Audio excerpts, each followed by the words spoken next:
میں امام شافعی رحمۃ اللہ علیہ کے مزار پہ گیا مصر میں وہاں گیا نا، یقین جانیے وہاں ایک ایسی ہیبت کا نظام تھا، میں جدھر دیکھتا تھا سورۃ رحمان لکھی ہوئی تھی، فضاؤں سورۃ رحمان ہی سورۃ رحمان تھی، سورۃ رحمان ہی سورۃ رحمان تھی۔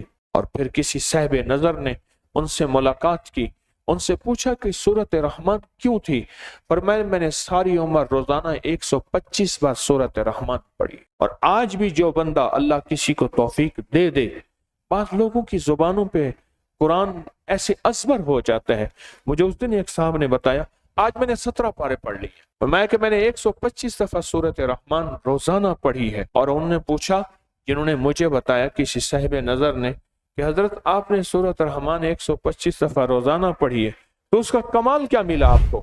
فرمایا اس کا کمال یہ ملا ہے کہ میں نے آنکھوں سے فرشتے بھی دیکھے ہیں، جنت بھی دیکھی ہے، دوزخ بھی دیکھی ہے، اللہ کا دیدار بھی کیا ہے، اللہ سے ملاقات بھی کیا ہے۔